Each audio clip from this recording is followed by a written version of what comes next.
Drogas, dinero y mujeres. Conoce las historias de los jefes de cárteles más poderosos basados en hechos y testimonios reales. Mundo Narco. Recorre la vida de los grandes líderes de la mafia. Descubre las causas que los motivaron a volverse delincuentes, cometer sus crímenes, tejer una red de complicidades alrededor del mundo y amasar grandes fortunas gracias a la venta de drogas y otros delitos. ¿Estás listo para entrar al mundo narco? Prepárate para un viaje a las entrañas del crimen organizado. Mundo Narco.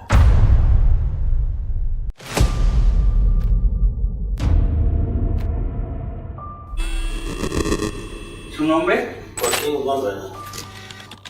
¿Algún otro nombre? Al Chapo. ¿Su lugar de nacimiento? Tuna, municipio de Araguato. ¿Fecha de nacimiento? 4 de abril del 57. ¿Su edad? 58. ¿Nacionalidad? Mexicano. ¿Estado civil? Casado. ¿Nombre de su esposa? Con la que estoy casado es Alejandrina Salazar. Pero con la que vivo es Juan Emma Coronel Puro. ¿Nombre de su papá? Emilio Guzmán Bustillos Finado. ¿Su mamá?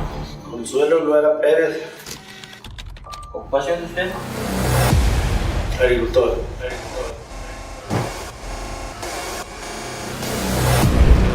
Desde su primera captura el 9 de junio de 1993, en la frontera entre México y Guatemala, Joaquín El Chapo Guzmán ganó fama de traicionero, mujeriego e incluso de ser un poderoso empresario acaudalado de las drogas. Su historia de vida era hasta ese momento desconocida. Los que trabajaban con él sabían que aquel hombre, de baja estatura, corpulento y con un bigote prominente, era originario de La Tuna en el municipio Badiraguato, Sinaloa. No llevaba una buena relación con su padre.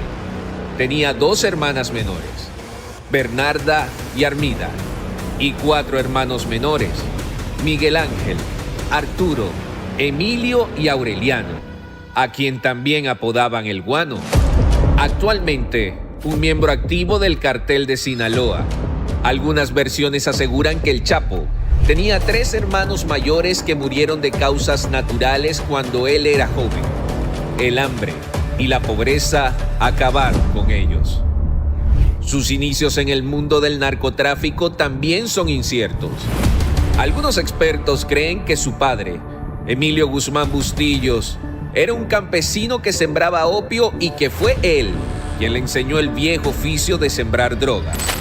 Hay otros que aseguran que Pedro Avilés, el primer gran narcotraficante de marihuana en Sinaloa, fue quien lo introdujo al mundo del AMPA en la entidad.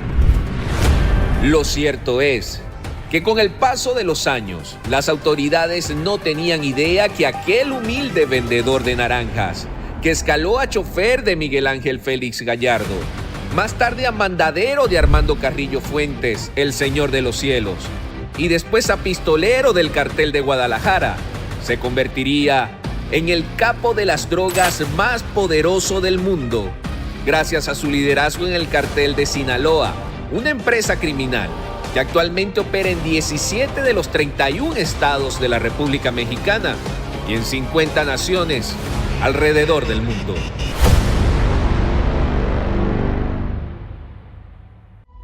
Bienvenidos a Mundo Narco, un espacio en el que hablaremos acerca de los criminales más notorios de México, de América Latina, de gran parte del mundo. En esta ocasión vamos a aperturar este nuevo proyecto de Mundo Hispánico con un gran compañero, un gran periodista, escritor, autor de múltiples libros y pues, quién más que nos puede hablar también de primera mano de estos criminales, de estos narcotraficantes que han estado en el mundo del AMPA y que tanto daño le han hecho no solamente a los pueblos, sino también a las economías, a las autoridades, y han ocasionado crisis de tales magnitudes, inclusive crisis humanitarias, crisis de cualquier índole en estas poblaciones de México, en las zonas serranas. En esta ocasión hablaremos de Joaquín El Chapo Guzmán, sus inicios en su carrera criminal, su historia, de dónde viene, qué ha hecho, cómo surgió este personaje de ser un humilde vendedor de naranjas a ser el capo más poderoso de los últimos tiempos antes de su extradición a Estados Unidos. Y voy a poder platicar con estos temas en este gran proyecto con Jesús Lemus Barajas. Ya decía yo al principio del programa, un gran periodista, escritor y también un entrañable amigo. ¿Cómo estás, Jesús? Buen día. Gracias, mi querido José Luis Montenegro, siempre un gusto, buenos días. Gracias por esta invitación a participar en el mundo narco de mundo hispánico. Pues la verdad es que me siento muy halagado y pues vamos a platicar de lo que sabemos, mi querido José Luis, de lo que hemos logrado conocer a través de nuestras rutinas periodísticas, que es sin duda alguna el mundo del narco. Ha sido un pasaje muy ominoso, tú lo sabes muy bien. Tú viviste uno de los episodios quizás más traumáticos de tu vida al estar encerrado en Puente Grande, en esta cárcel de máxima seguridad en México, donde también han estado recluidos yo creo que los criminales más peligrosos de México, incluido Joaquín El Chapo Guzmán, pero tú por una cuestión ahí meramente política del expresidente Felipe Calderón, que nos iremos adentrando en ese tema también, que me parece interesantísimo. Pero en esta ocasión el tema que propuse y que parte de la producción propuso es Joaquín Archibaldo Guzmán Loera, este hombre ya mundialmente conocido, este mito, este hombre que empezó traficando marihuana en aquellos años, en los años 70s, 80s, con su padrino, digamos, que lo iniciaría en la mafia, Pedro Avilés Pérez, pero también, digamos, un personaje que para algunos puede ser el más sanguinario, el más violento, y para otros el más sensible, el más romántico, el más dadivoso del estado serrano de Sinaloa. Estos contrastes, ¿no? Entonces, a ver, ¿qué podemos decir, Jesús, para empezar a hablar de este personaje que me parece a mí fascinante en términos periodísticos?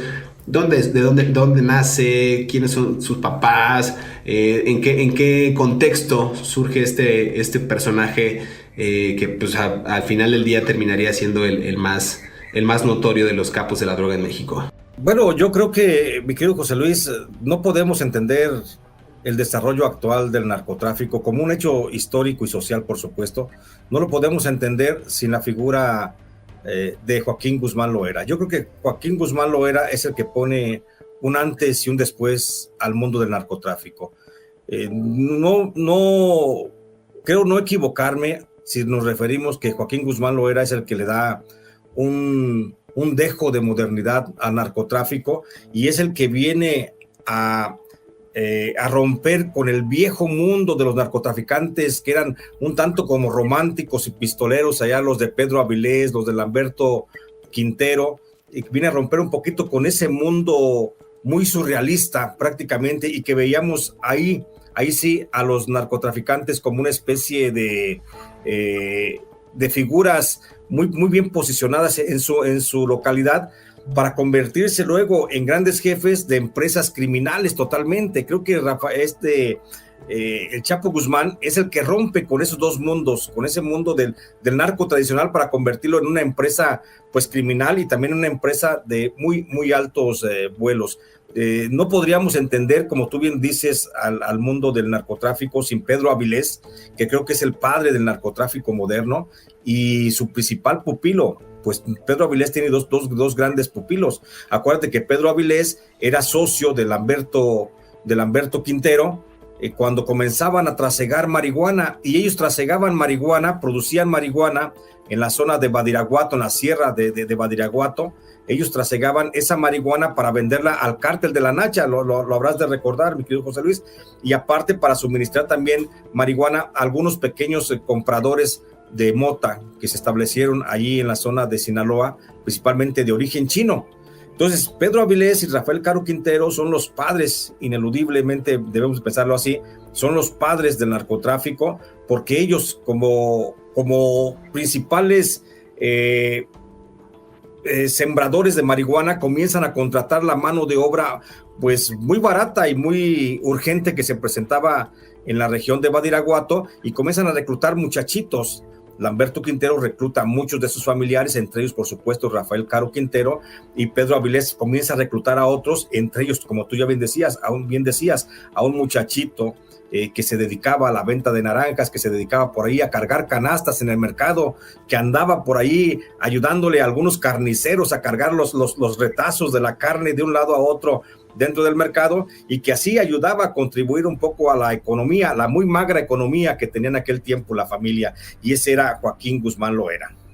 Que nació justamente en este contexto que bien decías, de las rancherías, en específico de La Tuna, en el municipio de Badiraguato, el 4 de abril de 1957. A ver, para que la gente se dé una idea de qué estamos hablando, son demarcaciones que se encuentran literalmente enclavadas en las montañas sinaloenses, donde también son originarios varios varones de la droga, ¿no? Estamos hablando quizás de Ismael El Mayo Zambada, de Juan José Esparragosa Moreno el Azul, Héctor Palma Salazar el Güero, en fin, son estos estados que también conforman el llamado Triángulo Dorado. Tú lo conoces perfectamente bien porque nos hemos ido a meter a esas zonas también para reportear, Jesús.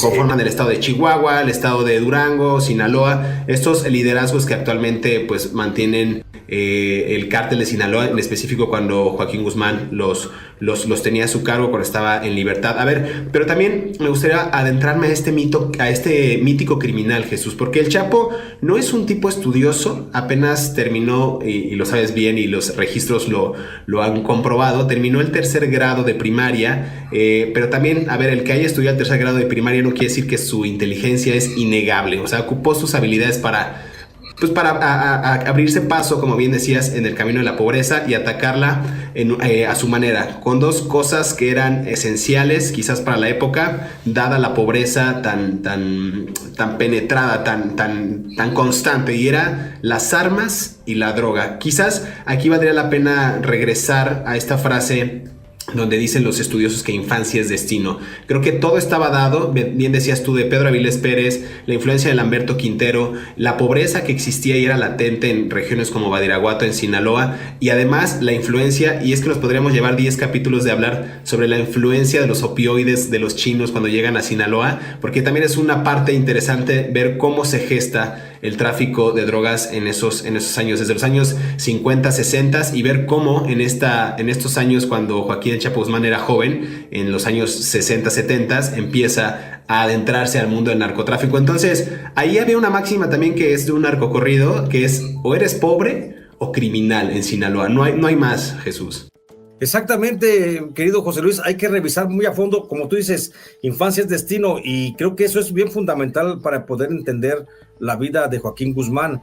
Acuérdate que, bueno, Joaquín Guzmán es hijo de Emilio Guzmán Bustillos y de María Consuelo Loera Pérez. Incluso hay como un asunto mítico ahí en torno a su nacimiento.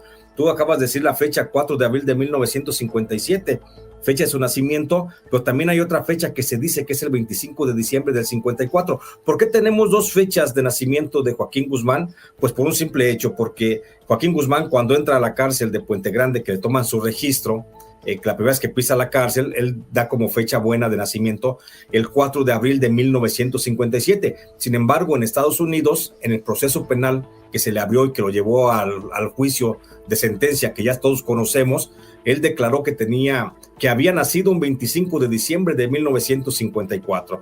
Todavía no sabemos cuál es la realidad. Creo que la realidad más certera del nacimiento es la del 4 de abril de 1957. Sin embargo, se manejan dos fechas y habría que entender justamente, como dices, aparte de ello, el contexto de cómo es la vida de Joaquín Guzmán, el chiquillo, el niño que ayudaba, porque, bueno, ya desde el seno familiar, donde había una escasa, había una gran pobreza, mejor dicho, una gran pobreza, donde la señora María Consuelo Loera Pérez, pues luchaba para sacar adelante a los hijos, y el papá Emilio Guzmán Bustillos, pues era un señor que también se dedicaba al cultivo agrícola. Después se comenzó a integrar los grupos llamados de los gomeros, los que cortaban sembraban el opio y cortaban la amapola para sacar la goma y procesarla. Y ahí en ese seno de la familia de María Consuelo Loera Pérez y de Emilio Guzmán Bustillo, pues ahí surge la familia de Joaquín Guzmán. Recordemos que tiene dos hermanas menores, que es Armida y Bernarda, y después, tiene hermanos que son Miguel Ángel, Aureliano, el famoso Guano, que es el actual jefe del cártel de Sinaloa, Arturo, el famoso Pollo, que fue asesinado en la cárcel de Almoloya, y Emilio son los hermanos más chicos.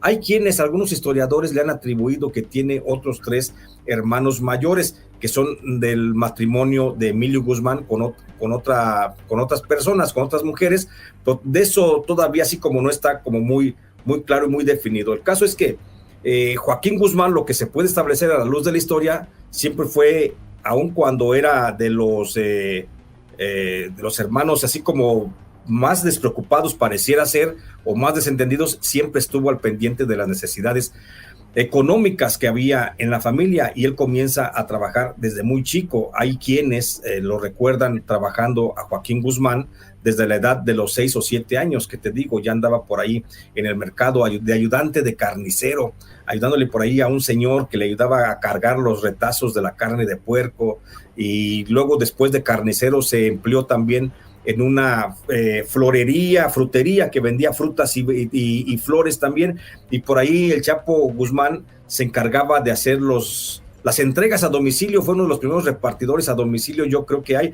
Esto estamos hablando en el municipio de Badiraguato. Recordemos, como tú ya bien decías, que él nació en la comunidad de La Tuna, pero él comenzó a trabajar básicamente en Badiraguato. Después de ahí, cuando tenía la edad de algunos 12 años, es cuando es reclutado por Pedro Avilés Pérez, porque fue cuando se dio el boom del crecimiento de las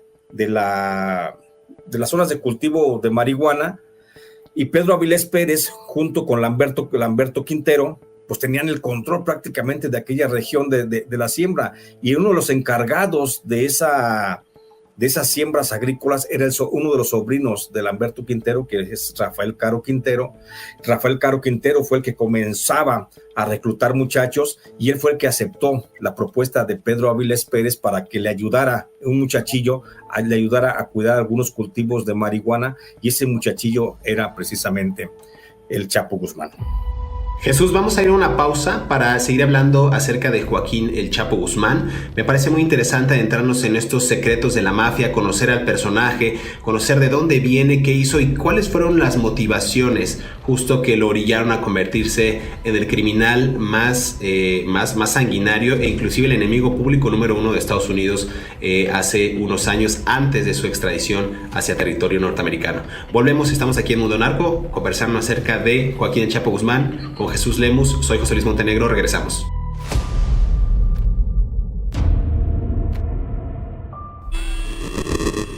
¿Su nombre? Joaquín Guzmán. ¿Algún otro nombre? Al Chapo. ¿Su lugar de nacimiento? La Tuna, municipio de Badiraguato. ¿Fecha de nacimiento? 4 de abril del 57. ¿Su edad? 58. ¿Nacionalidad? Mexicano. ¿Estado civil? Casado. ¿Nombre de su esposa? Con la que estoy casado es Alejandrina Salazar, pero con la que vivo es con Emma Coronel Puro. ¿Nombre de su papá? Emilio Guzmán Bustillos Finado. ¿Su mamá? Consuelo Luera Pérez. ¿Ocupación de usted? Agricultor.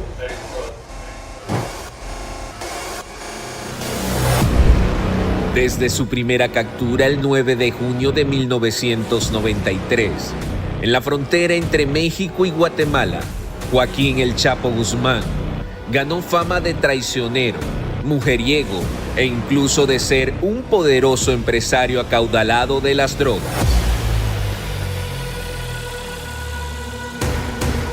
Su historia de vida era hasta ese momento desconocida. Los que trabajaban con él sabían que aquel hombre, de baja estatura, corpulento y con un bigote prominente, era originario de La Tuna en el municipio Badiraguato, Sinaloa. No llevaba una buena relación con su padre. Tenía 2 hermanas menores, Bernarda y Armida, y 4 hermanos menores, Miguel Ángel, Arturo, Emilio y Aureliano, a quien también apodaban el Guano. Actualmente, un miembro activo del cartel de Sinaloa. Algunas versiones aseguran que el Chapo Tenía 3 hermanos mayores que murieron de causas naturales cuando él era joven. El hambre y la pobreza acabaron con ellos. Sus inicios en el mundo del narcotráfico también son inciertos. Algunos expertos creen que su padre, Emilio Guzmán Bustillos, era un campesino que sembraba opio y que fue él quien le enseñó el viejo oficio de sembrar drogas. Hay otros que aseguran que Pedro Avilés, el primer gran narcotraficante de marihuana en Sinaloa, fue quien lo introdujo al mundo del AMPA en la entidad.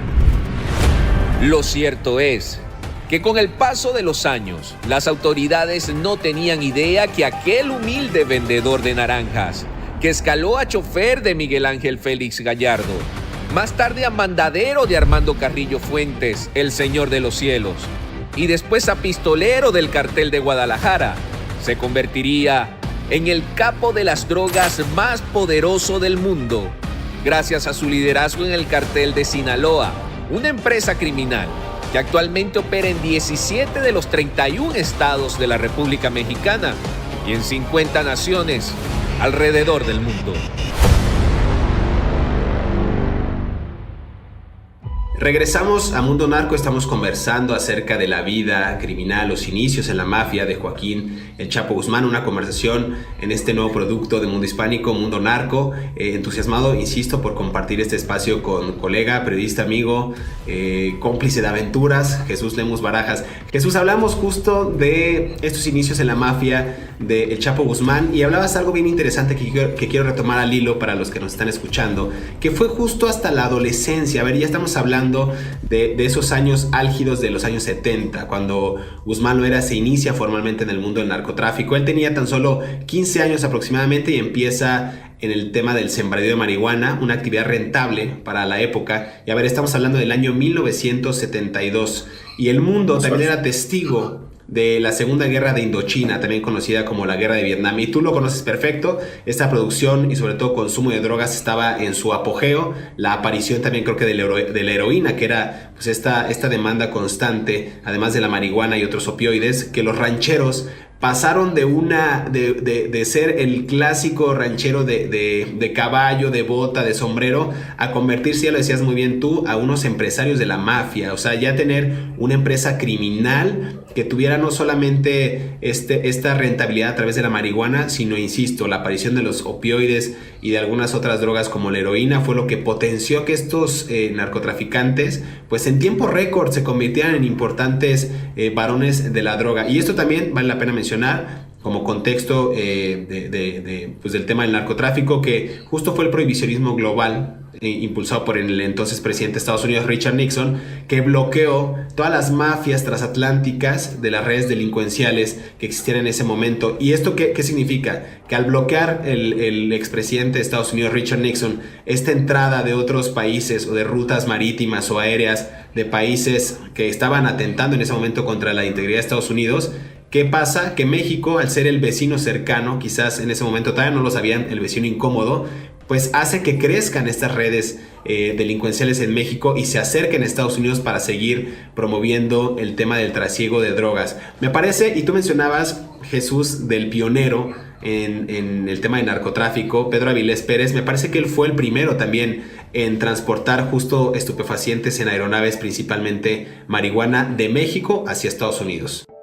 Sí, Pedro Avilés fue el primero que comenzó a mandar, porque recordemos que hasta antes de Pedro Avilés, hasta antes de Lamberto Quintero, la agrupación que vendía, ya era una agrupación, bueno, la empresa familiar que vendía era la de Nacha y el Pablote, allá en Ciudad Juárez, pero ellos vendían la mota, la marihuana, la vendían básicamente del lado mexicano, la vendían en Ciudad Juárez.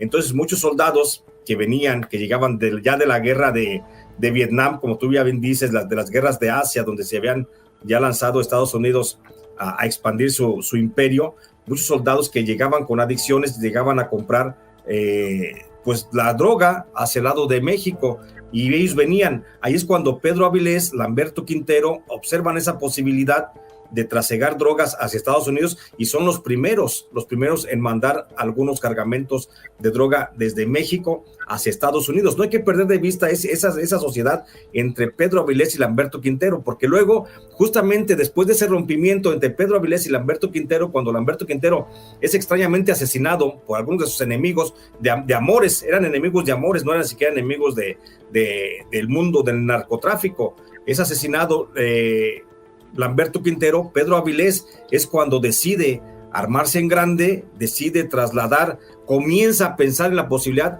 de crear una organización criminal. El tiempo pues no le favorece, aparecen en escena otros personajes, como es el caso de Miguel Ángel Félix Gallardo, quien ya comienza a trabajar al lado de Lamberto Quintero, y Miguel Ángel Félix Gallardo, a la muerte de Lamberto Quintero, se asocia justamente con Rafael Caro Quintero y trasladan el imperio que tenían, el imperio de producción de marihuana, de comercialización de marihuana que tenían ahí en la zona de Badiraguato, Culiacán, Mochis.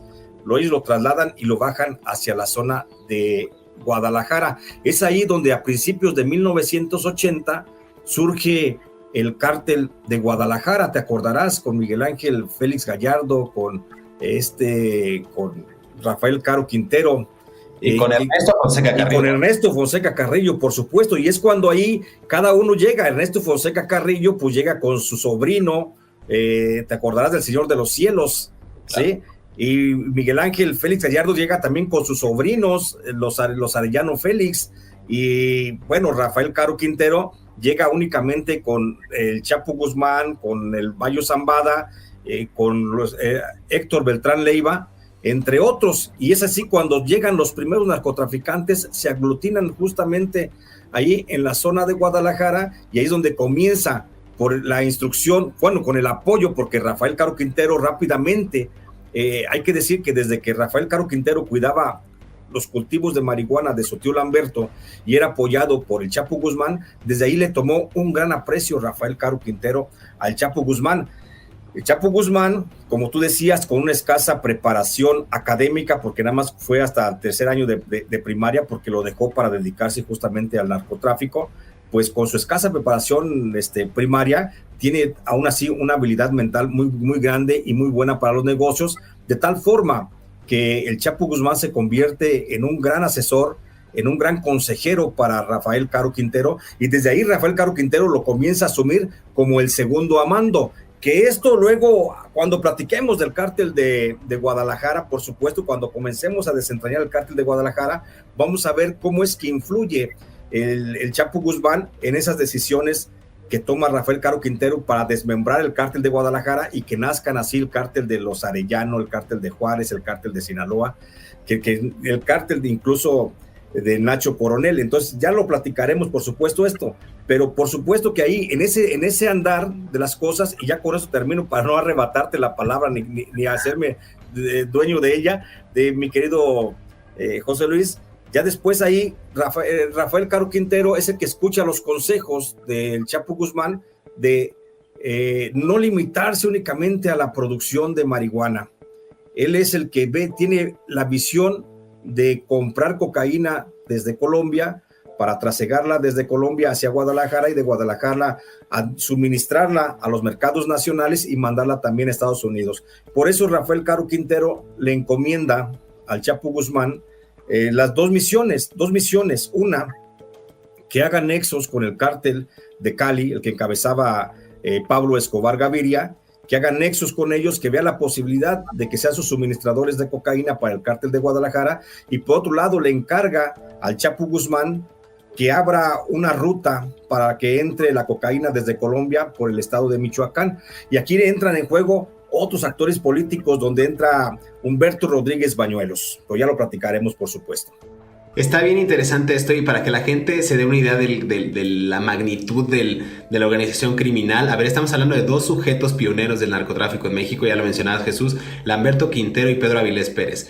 Ellos dos desprenden y hacen que a través de esta guerra de Indochina de Vietnam surja y exponencia la necesidad de esa guerra en Estados Unidos con la parte de Asia para producir drogas hacia ese país. Surge la heroína y con ello se va haciendo más grande la organización, y mencionabas a personajes que han sido ya míticos y que son responsables pues de la actividad criminal en México. Ernesto Fonseca Carrillo Doneto, Miguel Ángel Félix Gallardo, el jefe de jefes como lo denominaban, Rafael Caro Quintero, y bueno, son personajes que a su vez traen a personajes a vivir el tema de la mafia en carne propia, porque la necesidad estaba muy cañona en ese momento, en los años 70-80. Hablamos de Héctor Palma Salazar, Ismael Zambada García el Mayo, Joaquín Guzmán Loera el Chapo, Juan José Esparragosa Moreno, el Azul, en fin, empiezan a surgir figuras míticas. Y a ver, ya estamos hablando ahora de los años 80. Y entonces ahí es cuando Guzmán Loera, con todas estas atribuciones y tareas que bien decías, Jesús, conforma él también su pequeño grupo de mafiosos con su compadre y amigo Héctor Palma Salazar el Güero.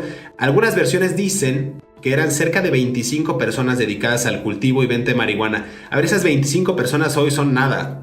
Un grupo de pelados que quisiera tener una mafia en Sinaloa o en Durango, actualmente en Guanajuato, sin hacer apología al delito, lo puede hacer fácil. O sea, esto ya es, estamos hablando que en ese momento 25 tipos que quisieran dedicarse a la mafia en los años 80 era un gran grupo. Y ellos lo hacen, y vamos a retomar ese camino que bien decías, Jesús, lo hacen ¿para qué? Pues para distribuir cocaína, y con la visión del Chapo de traficar cocaína proveniente de Colombia hacia Estados Unidos, con el apoyo de ¿quién? De nada más y nada menos que de este personaje también mítico de Colombia, Pablo Escobar Gaviria, que había amasado ya grandes fortunas gracias a esto, que era la fabricación y exportación de cocaína. Y lo hacía a través de ¿qué? Pues a través de México, y a través de aviones, de cargamentos, de buques, de esta forma tan peculiar y creativa de enviarlo, que hablaremos también más adelante, del cártel de Sinaloa, en latas de chiles, en plátanos, en electrodomésticos, hacia Estados Unidos, en estas regiones. Y a ver, era bastante interesante porque estamos hablando de una alianza del cártel de Guadalajara con el cártel de Cali y el cártel de Medellín, que era más que evidente que hacían actos terroristas en Colombia, por ejemplo, la toma de regiones enteras, actos también solidarios hacia la gente, como lo hacía también el cártel de Guadalajara, y lo seguiría haciendo el cártel de Sinaloa. Es decir, tenían más similitudes que diferencias estas dos organizaciones, y esto habla también quizás de una constante, Jesús, no sé si tú estés de acuerdo con ello, de que muchas de las regiones de América Latina tienen, como decía Eduardo Galeano, las venas abiertas, ¿no? Este escritor. Tienen pobreza, tienen gobiernos corruptos, tienen deficiencias en sistemas de salud, poca educación o educación de nivel muy baja, y eran quizás estas aristas o estos puntos álgidos en los que se aprovechó, digamos, la mafia para cooptar y para también traficar este tipo de drogas, a sabiendas de que no había otra actividad en las zonas serranas más que el ilícito, ¿no? Más que el tema del crimen. Y creo que prevalece hasta hoy día en regiones muy alejadas del país, en donde las autoridades y los gobiernos pues no han hecho prácticamente nada por acabar con este cáncer. Antes de irnos a esta segunda pausa, Jesús, ¿algo que quieras agregar acerca de este episodio de Mundo Narco, de este andar que hemos estado comentando? Pues la verdad es que es bien interesante. Creo que el proyecto para platicarle a la gente, contarle la historia verdadera del narco, no la que van a encontrar en chismes o la que alguien dice que lo escuchó, pues no, mi querido José Luis, creo que aquí estamos hablando de historia de fuente directa. Tanto tú como yo hemos tenido posibilidad de estar platicando con grandes narcotraficantes sin hacer apología, por supuesto, del delito, que además eso es una falacia, la apología, ¿eh? La historia se cuenta como se tiene que contar para que se pueda entender. Lo hemos platicado, algunos de esos pasajes que estoy refiriendo, por supuesto que los escuché en alguna ocasión, que fueron vertidos directamente, pues nada más y nada menos que de Rafael Caro Quintero, cuando me tocó estar en la cárcel. Ahorita tú ya referías mi paso por la prisión. Yo estuve en la prisión de Puente Grande del 2008 al 2011, 3 años, 5 días, acusado falsamente de ser miembro del narcotráfico, esto en el gobierno de Felipe Calderón, cuando después de que me atreví a señalar las relaciones de narcotráfico que tenía la hermana de Felipe Calderón, Luisa María Calderón Hinojosa, con Servando Gómez Martínez Latuta, el jefe del cártel de la familia michoacana.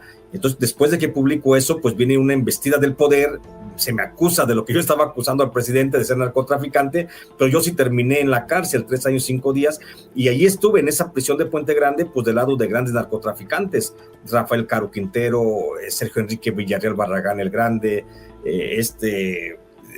el Mochomo, Alfredo Beltrán Leiva, entre otros grandes narcotraficantes, de los que escuché, por supuesto, estas historias, porque era lo que teníamos que hacer en la cárcel, platicar. No había mucho que hacer, pasábamos 24 horas del día encerrados, entonces para mitigar ahí la ansiedad, pues platicábamos muchas historias, y a veces yo provocaba las entrevistas con algunos de los que estábamos en aquel pasillo, pues escuchábamos las historias de cómo se dio la verdadera historia del narcotráfico, y gracias por esta posibilidad a Mundo Narco de poder contarle a la gente pues esto, porque esto lo tenemos que seguir platicando. Jesús, vamos a escuchar esta cápsula que preparamos para los que nos están escuchando, y en el tercer y último bloque me gustaría entrar de lleno con esto que acabas de mencionar, la experiencia que tuviste en la cárcel, porque nos da pie a hablar sobre los negocios del cártel de Guadalajara, y también cómo es que hasta este momento, hasta hoy día, estamos 31 de mayo del 2022, sigue y prevalece el poder del cártel de Guadalajara, pero ahora el cártel de Sinaloa, y lo que se avecina con el liderazgo de, digamos, la herencia que deja Joaquín El Chapo Guzmán con los hijos de este personaje, los Chapitos. Volvemos, no se despegue. 5 curiosidades que no sabías de Joaquín El Chapo Guzmán. Número 1. El Chapo era hijo de una familia de campesinos pobres.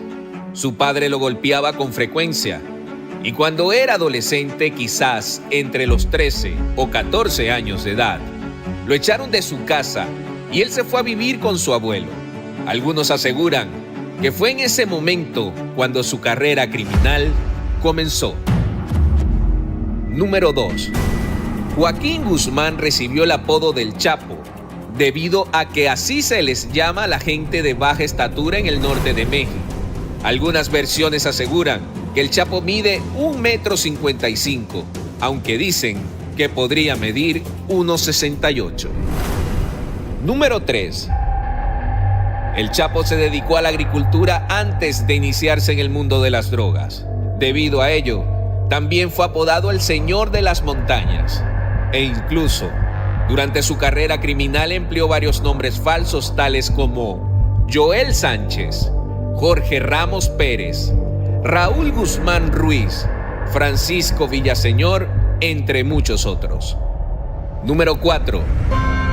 El Chapo es fiel creyente de la Virgen de Guadalupe y de Jesús Malverde, el llamado Santo de los Narcos. En la capilla de este último personaje, ubicada en la ciudad de Culiacán, en Sinaloa, se halla una nota que reza: Gracias, patrón. Humildemente hoy te pido solo Juárez y Tijuana. Por lo demás, infinitas gracias.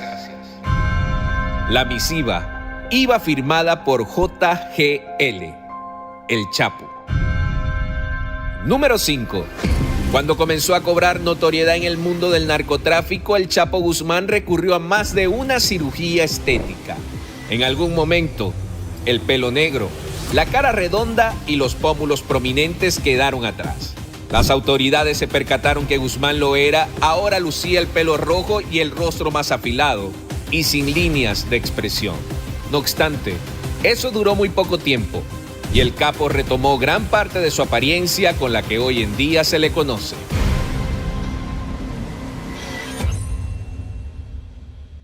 Regresamos a Mundo Narco, estamos conversando acerca de Joaquín El Chapo Guzmán, su vida, sus inicios en la mafia. Ya hemos hablado acerca del contexto también económico, político y social que circundó, que arropó, digamos, y que provocó también y auspició que las actividades criminales del cártel de Guadalajara después se convertía en el cártel de Sinaloa, y que todos estos personajes de los que hemos hablado, de Lamberto Quintero, de Pedro Avilés Pérez, de Miguel Ángel Félix Gallardo, de Ernesto Fonseca Carrillo, de Rafael Caro Quintero, de Joaquín El Chapo Guzmán, del Mayo Zambado, todos están amparados por esta actividad criminal. Pero antes de continuar con la historia, yo le comentaba a mi colega amigo Jesús Lemus que justo para saber la entraña y conocer el tema del narcotráfico en México hay que vivirlo en carne propia. No hay periodista de investigación o no hay reportero de investigación que se jacte de serlo si está detrás de una computadora, nada más detrás de un portal de noticias o de un Wikipedia extrayendo datos. Tienes que vivirlo, tienes que gozarlo, tienes que sufrirlo, lamentablemente. Y una de las experiencias quizás más aterradoras que han surgido en estos últimos años, pues fue la permanencia de Jesús Lemus Barajas en este penal de máxima seguridad en Puente Grande, en Jalisco, México, donde él pues fue acusado injustamente de narcotráfico solamente por decir la verdad, por alzar la voz en contra del expresidente de México, Felipe Calderón, que gobernó del año 2006 al 2012. Y este personaje, Jesús, ¿nos quieres contar brevemente cómo fue, cómo ocurrió? Ya lo anticipabas en el bloque pasado. Te acusan por desvelar, digamos, la corrupción de una de las hermanas del expresidente mexicano. Así es, luego de que señalé las relaciones de Luisa María Calderón Hinojosa con Servando Gómez Martínez Latuta, el jefe de los Caballeros Templarios y antes la familia michoacana, es cuando viene el Estado, me secuestra y luego de estar torturado o bajo tortura durante 72 horas, de estar desaparecido durante 24 horas, aparezco en una agencia del Ministerio Público y aparezco acusado de ser miembro del crimen organizado, de ser un gran narcotraficante, en una historia fantasiosa que me creó Genaro García Luna, y eso hace que me recluyan en la cárcel de Puente Grande, donde estuve desde el 25 de mayo. Yo fui detenido el día 8 de mayo, pero los primeros días estuve preso en la cárcel de Puentecillas, en Guanajuato. Después fui trasladado por ser un reo de alta peligrosidad, así lo determinó el juez, y me mandan a la cárcel federal de Puente Grande. Estuve ahí el 25 de mayo del 2008 hasta el 11 de mayo del 2011. Me aventé 3 años, 5 días encarcelado. Entonces, eso me llevan ahí a la cárcel. Felipe Calderón me otorga prácticamente una beca para estudiar delincuencia organizada, porque me manda 3 años a estudiar la historia de la delincuencia organizada con los miembros de la delincuencia organizada más importante. Me asignan a un pabellón en el que estaba Rafael Caro Quintero, el Mocho Orejas, Alfredo Beltrán Leiva, el Mochomo, Mario Aburto, Sergio Enrique Villarreal Barragán el Grande, una serie de personajes mediáticos de la criminalidad. Y ahí es donde voy conociendo estas historias del narcotráfico, y estas historias me las pasé pues preguntándolas, investigándolas, platicándolas con los reos más peligrosos, ahí en aquella cárcel de segregación, en aquella cárcel de exterminio de Puente Grande, porque estábamos 24 horas encerrados en nuestras celdas, y pues platicábamos de celda a celda, y yo no tenía otra cosa más que la palabra, y con la pura palabra comencé a preguntar, y fue donde fui recabando estas historias que hoy les platico. Y qué curioso, porque justo el personaje, para hacer este paréntesis nada más, continuar con la historia del narco, en específico del cártel de Sinaloa y del Chapo Guzmán, el personaje que te hace el expediente a ti y que te crea esta figura de mítico narcotraficante que hoy me parece una burla, es Genaro García Luna, el exsecretario de Seguridad Pública de México, que hoy está siendo enjuiciado por cargos de narcotráfico y conspiración para distribuir droga de México en Estados Unidos. Qué curioso, ¿no? Son los juegos del destino, mi querido José Luis. El hecho de que el todopoderoso Genaro García Luna de aquel tiempo, que me sepultó en una montaña de papeles, porque mi expediente que me integró la historia de lo que dice la Policía Federal, lo que dice la entonces Procuraduría General de la República, de quién era yo en términos de sus falacias, sus mentiras para poder mantenerme recluido, pues era una historia que cabía en el expediente, era una cantidad de legajos que cabían en 8 cajas de huevo, así. 8 cajas de huevo de ese tamaño tuvieron que hacer una historia. Si hubiera sido una novela fantástica, ni ninguna editorial se las publican por la extensión simplemente de la narración de los hechos, pero fueron 8 cajas de huevo en las que cabía mi expediente, y ahí, así, con ese grado de criminalidad, me mandan a la cárcel. El autor de todo esto, te digo, como un juego del destino, fue Genaro García Luna. Fue el que me sepultó en la cárcel con una tonelada de papeles ahí encima, y en lo que me desempapelaba, y en lo que yo tenía que demostrar que yo no era responsable de nada, cuando ellos ni siquiera presentaron una sola prueba, que hubieran presentado una llamada telefónica, una cuenta bancaria, una fotografía, un video, algo todo eran dichos y dichos y dichos y dichos de testigos que nunca estuvieron donde yo estuve, y bajo esa acusación ahí estuve, y mira, hoy Genaro García Luna está justamente a la espera de un juicio allá en Nueva York, que estaremos por allá pronto, mi querido José Luis, por supuesto, haciendo la cobertura de ese juicio del siglo, porque hay que recordarle a la gente que ahí va a haber grandes declarantes como el exfiscal de Nayarit, Edgar Beitia, que seguramente va a sepultar a este señor, a Genaro García Luna, y hay otros muchos más que ya están apuntados en la lista. Hablan del gobierno de Estados Unidos, bueno, los encargados del proceso, hablan de por lo menos 17 testigos de peso, los que podría enfrentar el propio Genaro García Luna, y que seguramente lo van a refundir en la cárcel si es que Genaro García Luna no llega a una negociación antes con la Fiscalía de Estados Unidos y ofrece como garantía de su salvación la cabeza, digo en términos policíacos, en términos de justicia, la cabeza del expresidente Felipe Calderón.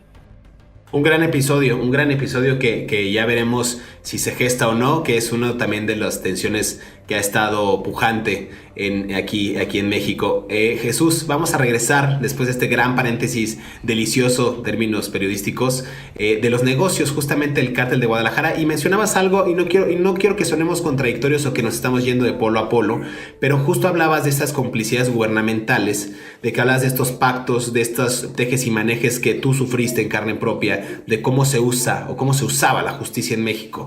En ese entonces, estamos hablando de la década de los 80, ya finales de la década de los 80, no existían graves expresiones de la violencia como las conocemos hoy. A ver, no había tiroteos, no había matanzas o personas descuartizadas en la calle. Sí había violencia, pero no a los niveles que conocemos hoy. O sea, todo parecía ir viento en popa. El cártel de Guadalajara, gracias a estas conexiones que ya se habían gestado, del Señor de los Cielos, recordemos a Amado Carrillo Fuentes, con el cártel de Medellín, Pablo Escobar, logran afianzar esta relación de negocios fructífera gracias al polvo blanco, a la cocaína. Y la ecuación era muy sencilla, Jesús, tú lo sabes perfecto. El cártel de Guadalajara le compraba cocaína al cártel de Medellín y luego lo contrabandeaba a Estados Unidos. Esto era pues prácticamente un negocio redondo. Y según estimaciones de las agencias de inteligencia mexicanas, el jefe de jefes, estamos hablando de Miguel Ángel Félix Gallardo, el Señor de los Cielos, Amado Carrillo Fuentes, incluso el Chapo Guzmán, lograron traficar el 80% de la cocaína que se hacía en Colombia en aquellos años. Y recordarás que al Chapo Guzmán, entre otros apodos como el Chapito, el Chaparrito, lo que sea, también le decían el Rápido, porque decían que él era muy rápido para mover la droga de Colombia hacia México y de México hacia Estados Unidos. Para los que no sepan y nos estén escuchando en otros países, el apodo o la acepción de El Chapo se refiere a una persona de estatura baja. Es como el Chaparrito, el Bajito, el Chapo. Es como se ocupa en las zonas norteñas, en las zonas serranas de aquí de México. Pero a ver, esto para ir cerrando este episodio que nos va a dar para 10, 15, 20, 30 más. En el año 1985, Jesús, tú sabes qué pasó cuando se fractura el cártel de Guadalajara. Estamos hablando del asesinato del agente de la DEA, de la Agencia Antidrogas de Estados Unidos, Enrique Camarena Salazar, mejor conocido como el Kiki. Quizás ese es un punto de quiebre muy, muy fuerte para la organización, porque quizás llama la atención y pone los ojos de todas las organizaciones de seguridad del mundo y sobre todo de Estados Unidos en el cártel de Guadalajara. Asesinan al agente de la DEA, que ahí hay versiones encontradas, decían que trabajaba como doble agente, que quizás sí pertenecía al cártel de Guadalajara, no sabemos, es como un mito que también circunda por el tema del narcotráfico, pero es ahí cuando también empieza la debilidad y se empieza a fragmentar y se empieza ya a diseccionar el cártel de Guadalajara como lo conocíamos, como organización única del narcotráfico en México. Yo creo que hay dos factores, mi querido José Luis Montenegro, hay dos factores que hacen que se fracture el cártel de Guadalajara como organismo hegemónico en el trasiego de drogas. Tú lo acabas de señalar puntualmente. Rafael Caro Quintero le encomendó al Chapo Guzmán que la comercialización de cocaína desde Colombia hacia México para trasegarla posteriormente a Estados Unidos, y esto Chapo Guzmán lo hizo con los hombres de su confianza. Estamos hablando de tres básicamente. Estamos hablando de el Mayo Zambada, que ya estaba ahí con el Chapo Guzmán. Estamos hablando de Héctor el Güero Palma, su compadre, y estamos hablando de otro compadre que seguramente también nos va a dar un tema para un gran episodio del que tenemos que hablar, que es Armando López, el famoso Rayo de Jalisco. Entonces, con estos tres elementos que él tenía como sus verdaderos escuderos, logra trasegar, cumplir con la tarea de llevar cocaína desde Colombia para México y luego a Estados Unidos. Pero hay otro factor. Bueno, el primer factor es el punto de quiebre que se da dentro del cártel, donde este grupo del Chapo Guzmán comienza a confrontarse abiertamente con el grupo que formaban los hermanos Arellano Félix, que también estaban dentro del cártel de Guadalajara, y con el otro grupo que conformaba la gente que estaba al lado de Amado Carrillo Fuentes. Entonces, estos tres grupos comenzaron a colisionar dentro del mismo cártel y comienzan a debilitar la estructura de mando de Rafael Caro Quintero, de Don Neto y del jefe de jefes. Y esto es lo que, es el primer factor como para que se desestabilice el cártel de Guadalajara. El otro factor, que es un factor externo, es el asesinato del agente de la DEA, el Kiki Camarena. Kiki Camarena y el piloto de apellido Salazar. El piloto mexicano, los dos que son asesinados porque eran agentes de la DEA. Sobre este caso en particular quiero abordar el asesinato de Kiki Camarena, del que tuvo siempre conocimiento de que estaba operando y cómo estaba operando. Siempre tuvo conocimiento el agente, el secretario de Gobernación de aquel tiempo, te habrás de recordar, hoy gran prominente miembro de la Cuarta Transformación, Manuel Bartlett Díaz. ¿Sí? Nomás para que no se nos olvide y para que vean cómo desde entonces ya había esa colusión, porque la relación, quien estaba verdaderamente protegiendo al cártel de Sinaloa hacia 1985, pues era justamente el propio Manuel Bartlett Díaz, era el protector de Rafael Caro Quintero de aquel tiempo. Él era el que tenía a la Dirección Federal de Seguridad del gobierno federal a disposición de Rafael Caro Quintero.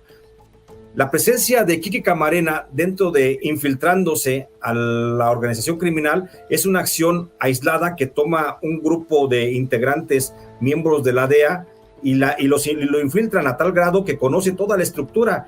Y lo que descubre Kiki Camarena, que lo lleva finalmente a ser asesinado, no por Rafael Caro Quintero, porque a Kiki Camarena, hay que decirlo, no lo asesinó Rafael Caro Quintero. A Kiki Camarena lo asesinó un agente de la CIA que se llama Félix Rodríguez. ¿Sí? Félix Rodríguez es el verdadero asesino de Kiki Camarena. Entonces no hay de ahí ninguna relación. ¿Cuál fue la causa por la que asesinan a Kiki Camarena? Porque Kiki Camarena descubrió cómo la CIA estaba negociando con el cártel de Guadalajara, de Rafael Caro Quintero, estaba negociando el suministro de armas y de drogas para financiar la revolución que se estaba dando en Centroamérica, de los contrarrevolucionarios que estaban en el frente, contra el Frente de Farabundo Martí de Liberación Nacional y contra el Frente Sandinista, el Frente Sandinista de Liberación Nacional, unos en El Salvador, otros en Nicaragua. Lo que la CIA estaba haciendo era entregarle al cártel de Guadalajara armas a cambio de cocaína, con la que ellos traficaban cocaína hacia los grupos contrarrevolucionarios de Centroamérica, y los grupos contrarrevolucionarios de Centroamérica pues les ayudaban ahí a hacer la revolución en ese país. Eso fue lo que descubrió realmente Kiki Camarena. Kiki Camarena descubre un campo de entrenamiento que le dispuso o que le pidió la CIA al cártel de Guadalajara, que estaba en Veracruz. Eso fue lo que descubrió Kiki Camarena, que en ese campo de entrenamiento de Veracruz estaban siendo entrenados agentes contrarrevolucionarios de Nicaragua y de El Salvador. Por eso toman la decisión. Kiki Camarena iba a informar de esto, por supuesto, dentro del mes, pero es una acción a la que ya no llega, porque llega primero el secuestro. Félix Rodríguez secuestra a Kiki Camarena, lo tortura para ver qué tanto sabe, lo asesina, y luego la DEA atribuye ese asesinato con informes de las falsos de la CIA, atribuye ese asesinato a Rafael Caro Quintero, a Don Neto y al jefe de jefes. Y esa es la razón por la que el cártel prácticamente se desmembra, porque luego obligan, la CIA y la DEA obligan al gobierno mexicano, todavía está de secretario de Gobernación Manuel Bartlett Díaz, obligan a la persecución de estos narcotraficantes, acusándolos del asesinato que nunca cometieron, y por eso se desintegra el cártel de Guadalajara. Y de ahí nacen los otros cárteles, pero si quieres eso ya lo platicamos en otra ocasión. Mira, está buenísimo, se nos está acabando el tiempo, pero nada más para finalizar y para dar pie al próximo episodio para que no se lo pierdan de Mundo Narco. Justo decías tú de las aprehensiones: Ernesto Fonseca Carrillo, Miguel Ángel Félix Gallardo y Rafael Caro Quintero. 3 de los grandes capos de la droga que estaban teniendo ya su máximo apogeo y habían amasado grandes fortunas con la venta de marihuana, de cocaína y de otros estupefacientes, los capturan. Y aquí hay algo bien interesante un tema muy interesante del que podremos abordar en los siguientes episodios. Guillermo González Calderón, y tú lo recuerdas perfecto, jefe de la Policía Antinarcóticos. Este personaje organiza esta cumbre de narcos. O sea, él reparte el territorio gracias a la venia y al convenio que tenía el entonces gobierno de Carlos Salinas de Gortari, el expresidente de México. Reparten el territorio a estas nuevas organizaciones criminales que bien decías, Jesús. A la familia Arellano le asigna Tijuana, Tecate en Baja California. A Chapo Guzmán le da San Luis Río Colorado en Sonora. Al Güero Palma le da Nogales, Hermosillo. En fin, se empieza a diseccionar como si fuera un gran pedazo de pastel la República Mexicana, imagina usted. El gobierno de México empieza a asignar territorios para que cada uno opere, trafique, comercialice, siembre la droga que se le plazca, obviamente, evidentemente con el beneplácito del gobierno mexicano y también pues con una módica cantidad, con una especie de renta para que sea rentable justamente el negocio del narcotráfico en México. Veremos, es que se nos está acabando el tiempo, pero vamos a ver cómo influyó en los próximos episodios. Yo lo digo muy bien: el Tratado de Libre Comercio de América del Norte, la globalización, la entrada de otros países, incluido el tema de la tecnología, que apertura, digamos, estas fronteras y capitaliza el negocio de las drogas ya a mayor escala, con nuevas rutas, con diferentes vías de acceso.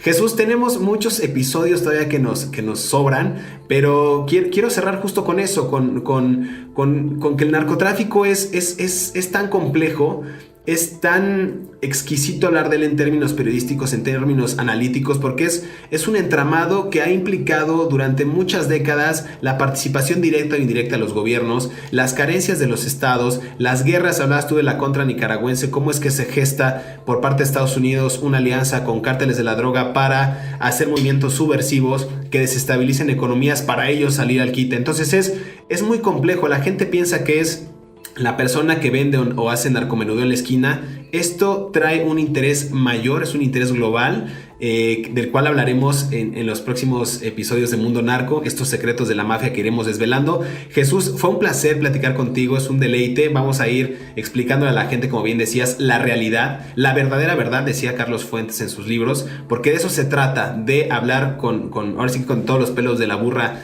en la mano y tal cual. No es el tema de hacer apología, sino el tema de que se hablan las cosas como se tienen que hablar para que la gente llegue a la verdad misma, Jesús. Así es, mi querido José Luis Montenegro. Pues yo agradecido por esta posibilidad de participar, de hacer recapitulación de la historia, de esta historia del narcotráfico, alejado de todos los intereses editoriales incluso, y es nada como platicarlo así como debe de ser, y para poder ir desvelando muchos nombres, muchos personajes míticos. Por ejemplo, ahorita hablabas de cuando se reparten, se secciona el cártel de Guadalajara y se reparten como si fuera un gran pastel, donde por supuesto fue un actor principal Guillermo González Calderón, y donde por supuesto no puede estar tampoco alejada la figura de un personaje icónico como fue Fernando Gutiérrez